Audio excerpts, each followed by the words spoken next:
Hey everybody, Cody and Mark, Alpha Xtreme AutoPlex. What up, what up?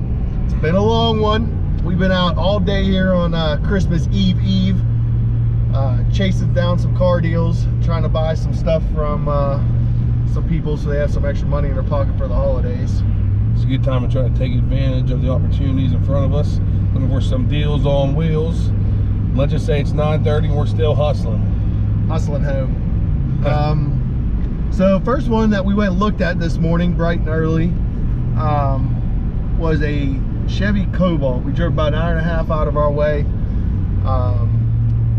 and we found it online. The dude put some good pictures up. Says a clean car is nice, low mileage, you know, just kind of stuff we're looking for.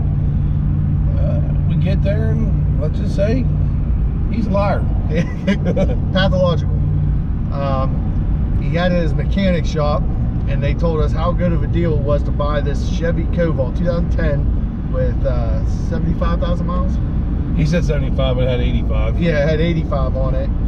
He said it was a steal of a deal, is what he was telling us, for 2,200 bucks. And you know we like good deals.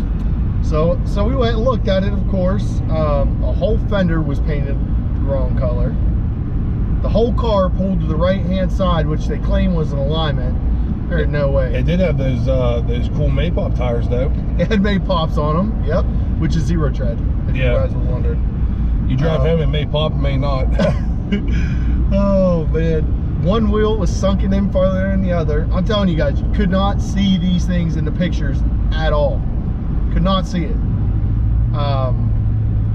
Anyway, it had so much wrong with it, and we figured, doing the math in our head with the problems that we found, I mean, lit up like a Christmas tree for the holidays. That's what the dash looked like. And we figured with everything that we got done with our mechanic, it's probably gonna run us anywhere from 800 to 1,000 bucks. So we lowballed the guy at 600 bucks, which he was offended, but he needed to realize that his car wasn't a $2,200 car. And then we came up to 900, figuring if we put 1,000 in it, we could probably make a couple bucks on it. But he said that it was worth way more than that. His mechanic said it was worth way more than that. But I want you guys to put this two and two together. His mechanic sells cars, flips cars for a living.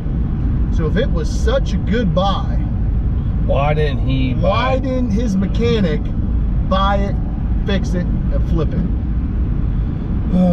So that was the end all be all for us. I mean, once you start putting lies together and you start realizing that they're not telling you the truth at all in the whole situation, that's when we kind of were like, all right, it's time to get out of here. We lowballed him. If he takes the low ball, we'll take the risk and fix it and try to sell it. But if he doesn't and he wants to hold on to it, he can hold on to it, put $1,000 in it himself. I mean, the whole time he was telling us all he'll just fix it up and sell it himself if he's going to let it go for that low. As he was saying that, he's also asking us for offers. Yeah. Make me an offer. Make me an offer. Make me an offer. Oh, that's too low. All right, well, we didn't want to buy it in the first place after we saw how bad it was. Yeah, thank you for not taking the offer. Yeah. I mean, so, hey, sorry guys. That's our side of the road over Yep, there. I forgot. I'm driving. Sorry guys. But anyway, so it was just a big waste of time. You're gonna have those, and especially in the used car business, when you're going and looking for good deals for your lot. But the only way you find good deals is if you go and you look for them. Yeah, you're not gonna find a good deal sitting on the computer. At the end of the day, you gotta go out there, you gotta check the vehicle out, you gotta make sure what you're buying is right. Which we did with that first one. You gotta know when to walk away too. I mean, Cody just kept wanting to go up. Don't listen to him. Anyway, with $900 was kind of where we drew the line, and the guy wanted, I think 1,000 is where he wanted, and I'm like, I'm not going another $100. Was it 12? Oh, so $300 wasn't worth it for us. At the end of the day, Cody might not even made it home in the thing. I was gonna say, it pulled so hard to the right, I had half the steering wheel turned to the left just for it to go straight. So those are the kind of deals you guys you gotta know when to just say, all right, they're unreasonable. 1, 2, the kid admitted to us that he flips stuff for a living, so he probably had less than 900 bucks in it. You can't hear when the fan's on, you jackass. I didn't turn it on. Yes, you did. I just turned the heat on because it's 12 degrees out. We've been outside. It's not even cold. Look at you. You're like a bear with extra layers. You're right. Of and skin. bears get cold. No, they don't. No, it's not extra layers. If you could grow a beard, your neck would be cold. Oh, coming from you. You're the only one I know that has a no shave November beard. That you started in November of 2012. All right, back on topic. Anyway, who cares who can grow a beard or not? Anyway, You brought it up. all right, shush. Anyway, that guy didn't start our day off the best. We had a little bit of bright spot in the middle of the day. We went and looked at some cattle since Mark thinks he's part of the Yellowstone Ranch and buys cattle for a living. So we went. He bought some nice calves. That was worth the drive where we went because there's some calves for sale down there. Kind of on the way. It's a good deal. But then we found a good deal on a diesel, and they told us this thing was immaculate. A little bit of rust, and they showed us pictures, and we're like, you know what? For what they're asking, it's worth a look.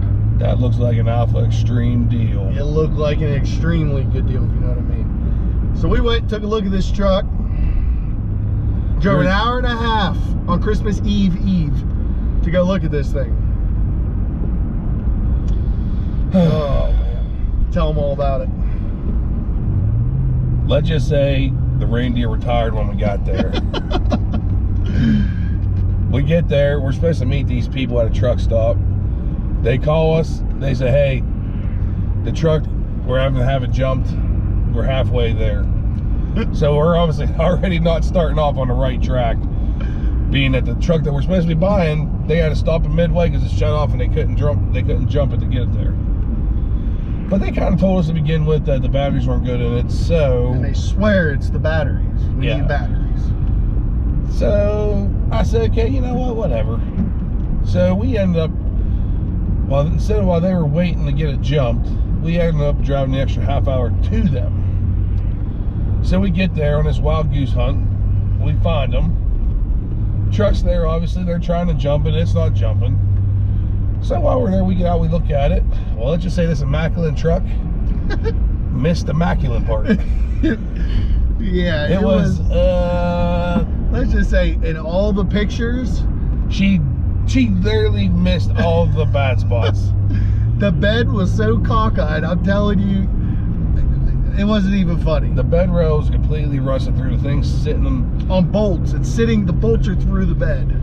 Yeah, you got those people down in that, what is it called, a Carolina lean, where the front of the truck leans up and the back of the truck leans down. Well, let's just say this one leaned right. This was a Pennsylvania lean. The bed rusted through and it was leaning this way. Yeah, this was a Pennsylvania lean right. Oh shoot.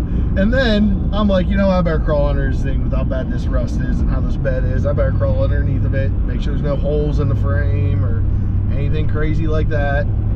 So I crawl underneath of it. And any of y'all know what rusted diesels, what some of these people do with these Ford beds, because it was a Ford F-250. Put a block up underneath it to keep the bed up. While on their way driving there, the block fell and the bed came at a slant.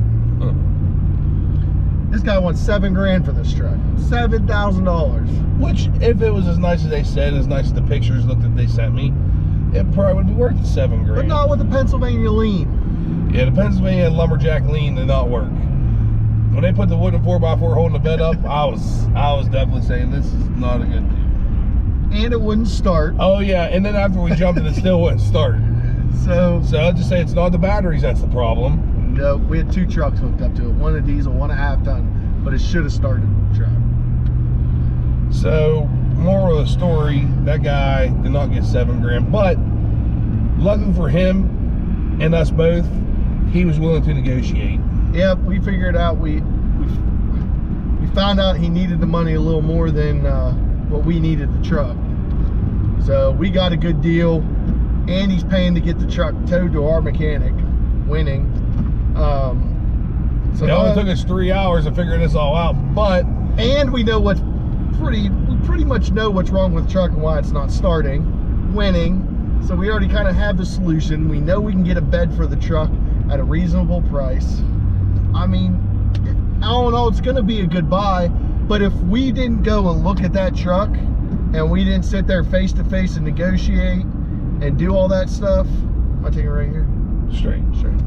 And we didn't go face to face and negotiate that stuff, we wouldn't have got the deal we got. If we would just said, okay, $5,000, it's a deal, blah, blah, blah, blah, blah, wouldn't have looked into everything, wouldn't have went out and found the truck and did all this stuff. I mean, when you go above and beyond, especially on Christmas Eve, you find some deals.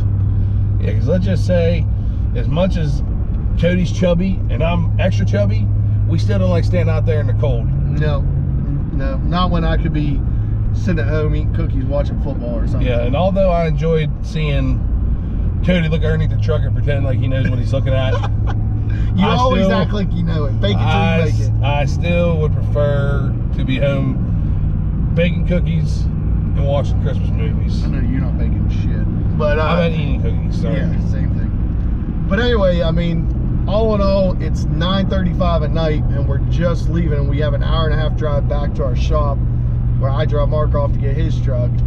But we're gonna have a diesel that we're in it for the right price. We're gonna be able to do everything we want it to do and sell it and still make a $3,000 or $4,000 profit. And that's where, when you guys go and you guys look at these cars to flip them or buy them, I mean, too many people are going out there trying to make $500 and $1,000 profits. Go make that deal where you make more. Making money, profit's not a bad word. Making money is not a bad word. We got to feed ourselves. Yeah. You got to be able to buy more cattle. That's right. And the only way you can hit a home run is if you swing for the fence. Exactly. You're gonna hit some small ones here every once in a while. Don't think that we won't take $1,000 deal. But if you don't try for the $4,000 deal, you'll never get it. That's right. You can't win big on every deal. But guess what? You gotta try. But especially when it comes down to product that people want. And we knew going into it that diesels, especially in our area, people love them. We know we're willing to take the risk and get this thing running up and replace the bed and everything. But we know at the end, the market is around our area. We can sell this diesel and make good money, and it'd be a diesel that people will like and be proud of. You gotta take the risk, and you gotta go. If he didn't build a relationship over the phone texting, and I didn't build a relationship with them when we got there, Mark didn't continue that relationship with them when they got there, we probably wouldn't have got the deal. I mean, we easily could have looked at the bed, crawled under the truck, said, $7,000, you're crazy, got in our truck and left. But we kept building a relationship. He found out they needed the money. We need the truck in a sense. They just needed money more. We got a good deal because of it. So at the end of the day, build that relationship. It's like the #1 thing. If you're gonna even go buy, even with the Cobalt person, we built that relationship when we got there. We start talking to them, hey, what do you do? This and that. Like, you live around here, awesome. How the car's in this area. We talked to the mechanic a little bit. Even though they were lying to us the whole time and we knew it, you still got to build that relationship. Yeah, I mean, we got them from $2,200 down to $1,200. Down to $1,200. And he was considering the $900 I offered him. I mean, he was thinking hard about it. He told me at $1,000 he would think about it, which I know he was thinking about $900 if he was thinking about $1,000. Yep. So, and even, listen, you got to keep, these people are not going to keep their story straight. I mean, if they're selling that vehicle, you just got to think of it like a realtor. A realtor goes, yeah, I think they changed the electric back in '95. I mean, that's what they're, oh yeah, I think that was fixed. 9 times out of 10, you got to make your own judgment call on it, because their judgment call is not going to be correct, or whatever they're telling you is not going to be correct. So the story, I mean, make sure that if they tell you one thing a day ago and then you're meeting them to see the vehicle, make sure that their story's lining up, because you could catch it. Oh, okay, maybe this guy flips cars for a living instead of he's selling his wife's vehicle, which is what he told you yesterday, but you found out today that he actually flips cars for a living, and that's the reason that he's selling this car. You know, hey, work him down a little more. If he's flipping cars for a living, you know you got some wiggle room in there, and if you don't want to sell it, all right, he can hold on to it. He needs to sell that car more than you need to buy that car. You got to have that in your mind. Yep, there's a ton of cars out there. The market's huge, especially this time of year. I mean, You know, there's more cars being bought and sold now than any time ever. There's more people getting their license sooner. The areas are just booming. People are living longer. I mean, it's... we live in the Northeast, and we have so much influx of gas and oil and all that stuff around here that everybody has the money. Tax season's coming, which is why we're throwing our money out there to buy cars, because right now people are hurting. It's Christmas time. A lot of people are getting laid off because of the weather. So right now people need money. We're gonna buy right now, and when tax season comes and everybody gets that money back, we're gonna sell, and it's a constant cycle. In the summer you sell the toys, in the fall you sell the SUVs, trucks, stuff like that, and when it comes winter time, you got to have that money saved up so you can buy when everyone needs the money, and you can be ready for tax season.